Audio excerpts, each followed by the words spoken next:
ఓం సత్యం ఓం అండి. ఓం సత్యం ఓం నమస్కారములు. ఈ కమాల్ కమాల్ మాటలు ఏంటంటే, చాలామంది మా ఫ్రెండ్ సర్కిల్ నాతో ముఖాముఖిలో సంఘర్షణ చేశారు.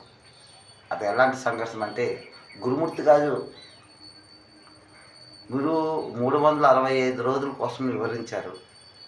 అంటే సంవత్సరం అని. 3, 6, 9, 9, 5, 14, 14 మనే 1 ప్లస్ 4 5 అని చెప్పారు. బాగా ఉంది. మరి మీ ఇంటి మాటలు కూడా 5 అన్నదమ్ములు పంచపాండవులు, 5 తోట అన్నయ్యలు పంచతీర్థముగా అని చెప్పావు. రైట్‌గా ఉంది. అయితే అప్పుడప్పుడు అంటే 10 సంవత్సరాలకి, నాదో 12 సంవత్సరాలకి 366 రోజులు ఒకటొస్తుంది. లీప్ సంవత్సరం వస్తుంది. అది మీకు తెలుసా అని అడిగారండి. కమాల్ కమాల్ మాటలండి అందులో సంఘర్షణలో.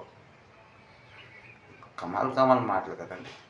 అయితే కమాల్ కమాల్ మాటలు ఏంటంటే, ఈ సంఘర్షణ సంవాద మంత్రం మాటలలో 366 రోజులు లీప్ సంవత్సరం ఒకటి వస్తుంది.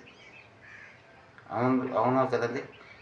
అయితే 3, 6, 9, 9, 6, 15. 15 అంటే 1 ప్లస్ 5 6 అక్కడ ఆన్సర్ వచ్చింది. అయితే పంచపాండవులకి ఒక కర్ణుడు ఉంటాడండి. ఉంటాడే లేదండి. అతడు కూడా అన్నదమ్ముడే.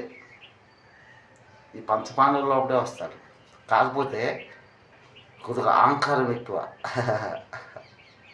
అది ఒక్కటే అక్కడ కనిపిస్తుందండి. కనబడుతుంది కదండి. అంటే ఆ 6 ఇలా ఉంది కదండి. అక్కడంటే అహంకారం అన్నప్పటికీ 6 ఉన్నప్పుడు అహంకారంలో తిరగబడిపోయింది అమ్మగారు. అది ఇలాగ తీస్తామంటే అది 9 అవుతుంది. అంటే అమ్మరూపంలో అక్కడ కనబడుతుంది. అంటే కమాల్ కమాల్ మాటలేదు. అంటే కర్ణుడు కూడా పంచపాండవులతోనే కలిసి ఉన్నాడు అక్కడ. ఎస్.